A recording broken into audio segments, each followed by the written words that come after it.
ನಾವು ಪ್ರಜಾಪ್ರಭುತ್ವದ ರೀತಿಯಲ್ಲಿ ಯತ್ನಾಳು ಪಾಪ ಅವರು ತೆಗೆದ್ರೆ ಅಂಜಿಕೆ ಚಲೋ ಆಗತ್ತೆ ಅವ್ರಿಗೆ. ಅದರಿಂದ ಮಾನ್ಯ ಅಧ್ಯಕ್ಷರೇ, ಈ ಅನುಭವ ಮಂಟಪ ಅಂತಕ್ಕಂಥದ್ದು ಇದೆಯಲ್ಲ, ಅವತ್ತಿನ ಪಾರ್ಲಿಮೆಂಟ್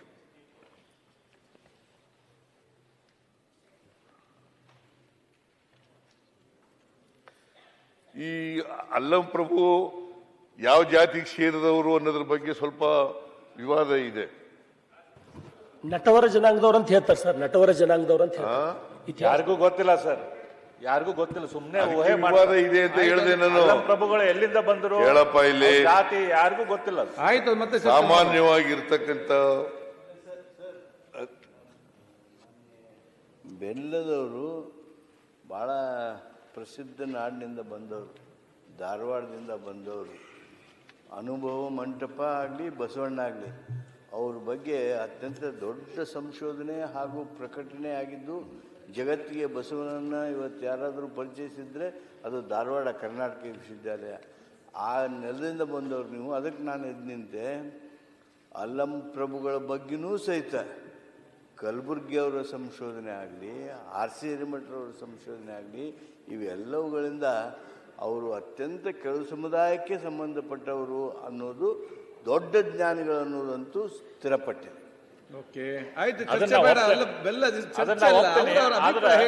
ಯಾವ ಸಮುದಾಯ ಅಥವಾ ಯಾವ ಊರಿನಿಂದ ಬಂದರು ಇವೆಲ್ಲದ್ರ ಬಗ್ಗೆ ಈಗ ಧರ್ಮದ ಬಗ್ಗೆ ಈಗ ಮಾನ್ಯ ಅಧ್ಯಕ್ಷರೇ, ಅಲ್ಲಂ ಪ್ರಭು ಅವರು ತಳ ಸಮುದಾಯದವರು ಅಂತಕ್ಕಂಥದ್ರ ಬಗ್ಗೆ ವಾದ ವಿವಾದಗಳಿಲ್ಲ. ಆದರೆ ಯಾವ ಜಾತಿಗೆ ಸೇರಿದವರು ಅಂತಕ್ಕಂಥದ್ರ ಬಗ್ಗೆ ವಿವಾದಗಳಿದ್ದಾವೆ. ಆದರೆ ಅತ್ಯಂತ ತಳ ಸಮುದಾಯಕ್ಕೆ ಸೇರಿದವರನ್ನ, ಅಲ್ಲಂ ಪ್ರಭು ಅವರನ್ನ ಅನುಭವ ಮಂಟಪದ ಅಧ್ಯಕ್ಷರನ್ನಾಗಿ ಮಾಡಿದ್ರು ಬಸವಣ್ಣವರು. ಬಸವಣ್ಣವರ ನೇತೃತ್ವದಲ್ಲಿ ಈ ಅನುಭವ ಮಂಟಪ ನಡೀತಾ ಇತ್ತು. ಇದರಲ್ಲಿ ಎಲ್ಲ ಜಾತಿಯ ಜನ, ಎಲ್ಲ ವರ್ಗದ ಜನ ಮತ್ತೆ ಮಹಿಳೆಯರೂ ಕೂಡ ಇದರಲ್ಲಿ ಪಾಲ್ಗೊಳ್ತಾ ಇದ್ರು. ಈಗ ಅಕ್ಕಮಹಾದೇವಿ ಇದರಲ್ಲಿ ಇರ್ತಿದ್ರು. ಬಹಳ ಜನ ಶರಣರು, ಮಹಿಳಾ ಶರಣೀಯರು ಅವರು ಕೂಡ ಇರ್ತಿದ್ರು.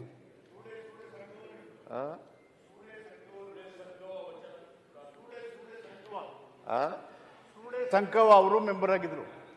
ಅವರಷ್ಟೇ ಅಲ್ಲ, ಬಹಳ ಜನ ಹೆಣ್ಮಕ್ಳಿದ್ರು. ಅಂದ್ರೆ ತೀರಾ ಇದರಿಂದ ಬಂದಂತವ್ರು. ಅದಕ್ಕೆ ಅದು ಬಹಳ ಕೆಳಗಡೆ ಸಮುದಾಯದಿಂದ ಮಾಡ್ತಾ ಇದ್ವಿ, ಅವರೆಲ್ಲ ಇದ್ರು ಅಂತ ಹೇಳಕ್ಕೆ.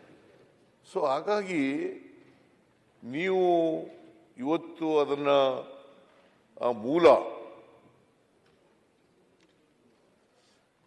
ಈ ವಿಧಾನಸಭೆ, ಲೋಕಸಭೆ, ವಿಧಾನ ಪರಿಷತ್ತು, ರಾಜ್ಯಸಭಾ ಸಭೆ ಇದನ್ನೆಲ್ಲ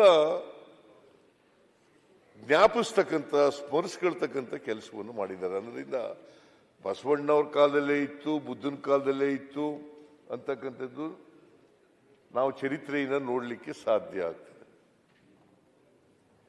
ಬುದ್ಧನ ಕಾಲದಲ್ಲೇ ಇತ್ತು ಅಂತಕ್ಕಂಥದ್ದನ್ನು ಕೂಡ ನಾವು ಓದಿದ್ದೀವಿ. ಬಸವಣ್ಣವ್ರ ಕಾಲದಲ್ಲೂ ಕೂಡ ಇತ್ತು ಅಂತಕ್ಕಂಥದ್ದನ್ನು ಓದಿದ್ದೀವಿ. ಎಲ್ಲರ ಅಭಿಪ್ರಾಯಗಳನ್ನ ಮನ್ನಣೆ ಕೊಡ್ತಕ್ಕಂಥ ಕೆಲಸ ನಡೀತಾ ಇತ್ತು ಅವತ್ತು. ಇವತ್ತು ನಾವೇನು ಚರ್ಚೆ ಮಾಡ್ತೀವಿ, ಎಲ್ಲ ಇಡೀ ಸಮಾಜದ ಆಗು ಹೋಗುಗಳ ಬಗ್ಗೆ ಚರ್ಚೆ ಮಾಡ್ತೀವಿ, ಅದು ಅವತ್ತೇ ಬಸವಣ್ಣವ್ರ ಕಾಲದಲ್ಲಿ ನಡೀತಾ ಇತ್ತು. ಅಂತ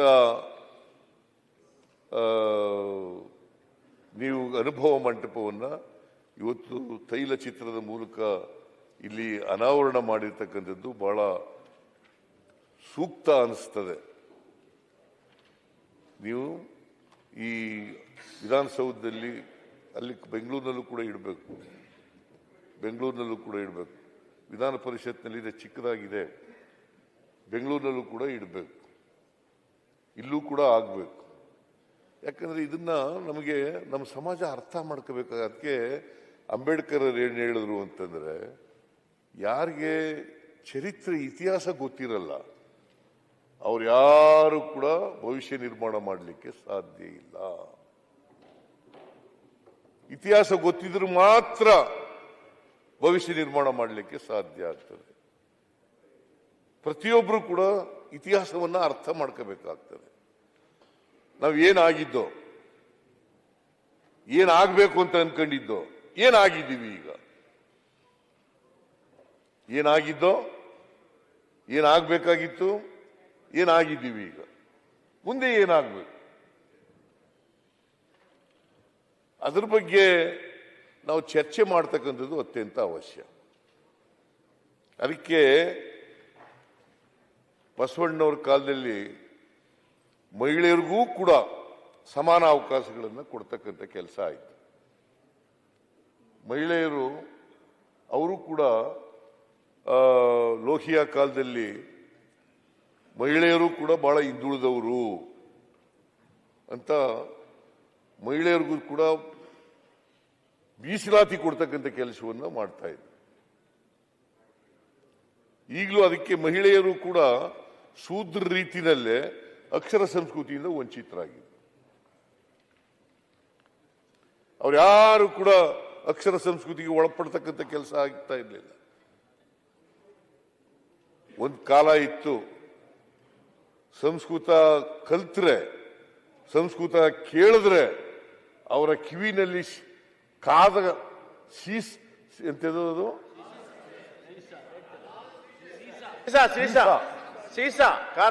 ಅದು ಸುರಿಬೇಕು ಅಂತ ಹೇಳ್ತಾ ಇದ್ರು. ಸಂಸ್ಕೃತ ಕಲ್ತ್ರೆ, ಸಂಸ್ಕೃತ ಕೇಳಿದ್ರೆ ಕಲಿಬೇಕ. ಅದಕ್ಕೆ ಬಸವಾದಿ ಶರಣರು ಇದಾರಲ್ಲ, ನೀವು ಕನ್ನಡ ಸಾಹಿತ್ಯದಲ್ಲಿ ವಚನ ಸಾಹಿತ್ಯ ಮತ್ತು ದಾಸ ಸಾಹಿತ್ಯ ಎರಡು ಬಹಳ ಮುಖ್ಯವಾದವು. ದಾಸ ಸಾಹಿತ್ಯದ ಮೂಲಕ, ವಚನ ಸಾಹಿತ್ಯದ ಮೂಲಕ ಜನರಿಗೆ ಧರ್ಮವನ್ನ, ಧರ್ಮ ಪ್ರಚಾರವನ್ನ ತಿಳಿಸ್ತಕ್ಕಂಥ ಪ್ರಯತ್ನವನ್ನು ಮಾಡೋದು. ನಮ್ಮ ಬದುಕನ್ನ ಜನರಿಗೆ ತಿಳಿಸ್ತಕ್ಕಂಥ ಕೆಲಸವನ್ನು ಮಾಡೋದು. ಅದಕ್ಕೆ ಬುದ್ಧನಿಂದ ಹಿಡಿದು, ಆಮೇಲೆ ಬಸವಣ್ಣವರಿಂದ ಹಿಡಿದು, ಅಂಬೇಡ್ಕರಿಂದ ಹಿಡಿದು, ಗಾಂಧೀಜಿಯವರಿಂದ ಹಿಡಿದು ಇವರೆಲ್ಲರೂ ಕೂಡ ಸಮಾಜದಲ್ಲಿ ಸಮ ಸಮಾಜವನ್ನ ನಿರ್ಮಾಣ ಮಾಡಬೇಕು ಅಂತಕ್ಕಂಥ ಕನಸನ್ನ ಕಂಡಿದ್ರು. ಮತ್ತೆ ನಾವೆಲ್ಲರೂ ಕೂಡ ಮನುಷ್ಯರಾಗಿ ಬಾಳಬೇಕು. ನಮ್ಮ ಜಾತಿ ವ್ಯವಸ್ಥೆ ಎಷ್ಟು ಗಟ್ಟಿಯಾಗಿದೆ ಅಂತಂದ್ರೆ, ಅದಕ್ಕೆ ಲೋಕಿ ಅವರು ಹೇಳ್ತಾ ಇದ್ರು, ನಮ್ಮ ಜಾತಿ ವ್ಯವಸ್ಥೆಗೆ ಚಲನೆ ಇಲ್ಲ, ಚಲನೆ ಇಲ್ಲ, ಚಲನೆ ರಹಿತವಾದಂಥ ಸಮಾಜ ನಮ್ದು. ನಮ್ಮ ಜಾತಿ ವ್ಯವಸ್ಥೆಗೆ ಚಲನೆ ಸಿಕ್ಕಿದಾಗ ಮಾತ್ರ ಬದಲಾವಣೆ ಆಗಲಿಕ್ಕೆ ಸಾಧ್ಯ ಆಗ್ತದೆ, ಇಲ್ಲದೆ ಹೋದ್ರೆ ಕಷ್ಟ ಆಗ್ತದೆ. ಅದಕ್ಕೆ ನೋಡಿ, ಎಷ್ಟು ವರ್ಷಗಳ ಹಿಂದೆ, ಬುದ್ಧ 2500 ವರ್ಷಗಳ ಹಿಂದೆ 12ನೇ ಶತಮಾನದಲ್ಲಿ ಬಸವಾದಿ ಶರಣರು, ಆಮೇಲೆ ಅಂಬೇಡ್ಕರ್ ಅವರು ಜಾತಿ ವ್ಯವಸ್ಥೆ ಹೋಗ್ಬೇಕು. ಕಾರಣ ಯಾಕೆ ಹೋಗ್ಲಿಲ್ಲ ಅಂತಂದ್ರೆ, ನಮ್ಮಲ್ಲಿ ಚಲನರಹಿತವಾದಂಥ ಸಾಮಾಜಿಕ ವ್ಯವಸ್ಥೆ ಇದೆ.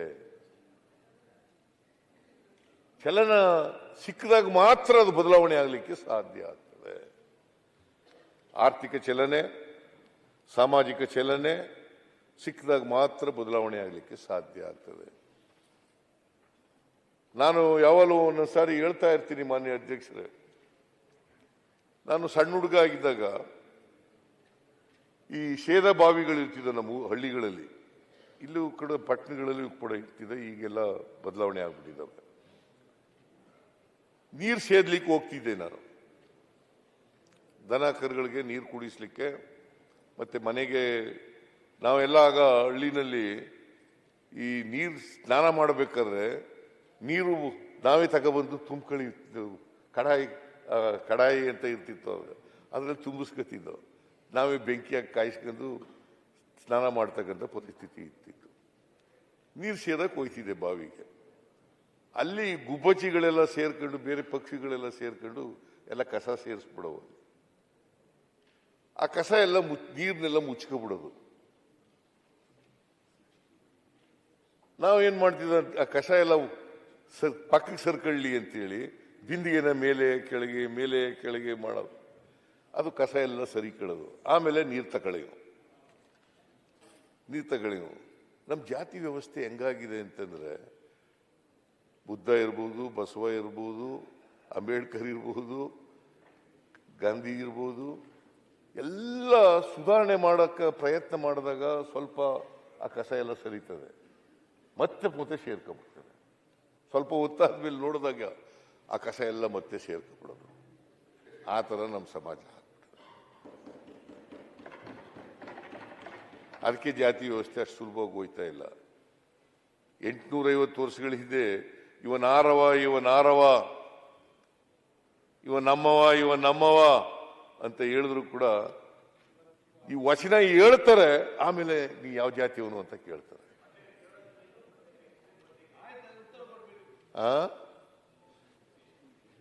ವಚನ ಹೇಳೋದು, ಆಮೇಲೆ ಜಾತಿ ಕೇಳೋದು. ಆಮೇಲೆ ಬಹಳ ಜನ ಈ ಬಸವಾದಿ ಶರಣರು ಕಂದಾಚಾರ ತಿರಸ್ಕಾರ ಮಾಡಿದ್ರು. ಎಂಥದ್ದು ಕರ್ಮ ಸಿದ್ಧಾಂತವನ್ನ ತಿರಸ್ಕಾರ ಮಾಡಿದ್ರು. ನೀನ್ ಯಾಕಪ್ಪ ಇವತ್ತು ಬಟ್ಟೆ ಇಲ್ಲ, ಊಟಕ್ಕಿಲ್ಲ, ಮನೆ ಇಲ್ಲ, ವಿದ್ಯಾಭ್ಯಾಸ ಇಲ್ಲ ಅಂತಂದ್ರೆ, ನಾನು ಹಿಂದೆ ಪಾಪದ ಕೆಲಸ ಮಾಡಿಬಿಟ್ಟು ಕರ್ಮ ಮಾಡಿಬಿಟ್ಟಿದ್ದೆ, ಅದಕ್ಕೆ ಈ ಜನ್ಮದಲ್ಲಿ ಹಿಂಗೆ ಹುಟ್ಟುಬಿಟ್ಟಿದ್ದೀನಿ ಅಂತ ಇದನ್ನ ನಂಬ್ಕೊಳಕ್ ಮಾಡ್ಬಿಟ್ರು. ಕರ್ಮ ಸಿದ್ಧಾಂತನ ಬಸವಾದಿ ಶರಣರು ತಿರಸ್ಕಾರ ಮಾಡಿದ್ರು. ಆದರೆ ಇವತ್ತು ವಿದ್ಯಾವಂತರಾದವರು ಕೂಡ ನೀನ್ ಯಾಕಪ್ಪ ಹಿಂಗ ಇದ್ದೀಯಾ, ನಮ್ಮ ಹಿಂದಿನ ಜನ್ಮದ ಪಾಪದ ಕೆಲಸ ಮಾಡ್ಬಿಟ್ಟಿದೆ, ಕರ್ಮ ಮಾಡ್ಬಿಟ್ಟಿದೆ, ಅದಕ್ಕೆ ಹಿಂಗೆ ಈಗ ಹುಟ್ಟುಬಿಟ್ಟಿದ್ದೀನಿ ಈಗ.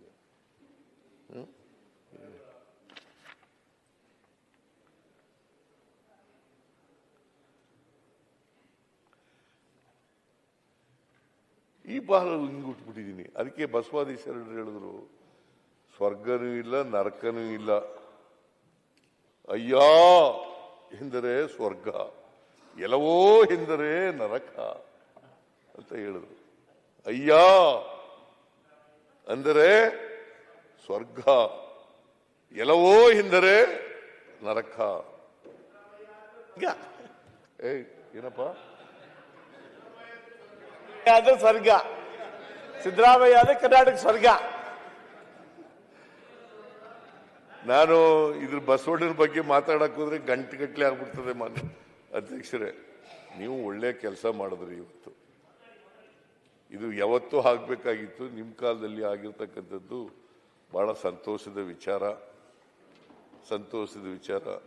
ಅದಕ್ಕೋಸ್ಕರ ನಿಮಗೆ ನಾನು ಅಭಿನಂದನೆಗಳನ್ನು ಸಲ್ಲಿಸಲಿಕ್ಕೆ ಬಯಸ್ತಾ ಇದ್ದೇನೆ.